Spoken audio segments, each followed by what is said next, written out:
এই যে কেবল কাজ শেষ করা হইলো। এটা হচ্ছে আপনার, আমি যে বাজারে কাজ করি, এই যে বাজারের ভিতরে কাজ করি, এই যে দেখছেন মানুষ কেবল আইতাছে, এটা চালু হইতে সময় লাগবে। যে মানুষ কিছু নামাজ যাইতেছে, এই দেশে কি হয় হোক নামাজ পড়ে মানুষ, বুঝছেন। আর আমি বারবার ভিডিওতে বলে থাকি সৌদি আরবে কেউ আইসেন না, সৌদির অবস্থা খুব খারাপ।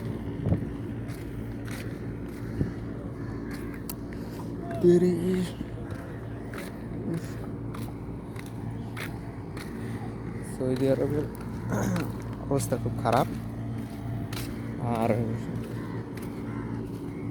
আমি এখন পর্যন্ত দেখলাম না কেউ ভালো আছে সৌদি আরবে আইসা। মানে আমি যে কটা জায়গায় গেছি প্রতিদিন ভিডিওতে দেখি বাংলাদেশ থেকে মানুষ, হ্যাঁ এই দালালের কত নাটক ফাটক দেখি ভাই, এইসব মিথ্যা ভাই। আসলে দুনিয়াটা অনেক কঠিন, বিশেষ করে সৌদি আরবের যে অবস্থা, এই অবস্থায় টিকে থাকা খুব কষ্টকর, বুঝছেন। এই দেখেন রাস্তাঘাট একবারে খালি মানুষ, বিশেষ করে সৌদি আরবে রাতে বাইরে মানুষ, দিনের বেলা বাইরে না, কারণ রোদ, অনেক রোদ। আমি যে জায়গায় আছি এই জায়গায় রোদ। এটা যে যার নাম মাছ বাজার। আগে এই যে বাজারটা আছে না, এই যে এটা সামনের দিকে ভালো দেখাবো, এই বাজারটা এই খালি মাঠটাতে ছিল, এখন ওইখানে গেছে।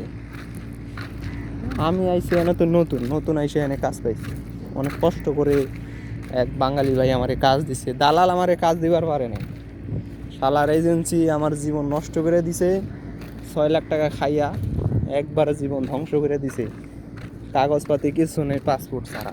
আজকাল জীবনে একবার দেখছেন 6 লাখ টাকা খাইছে।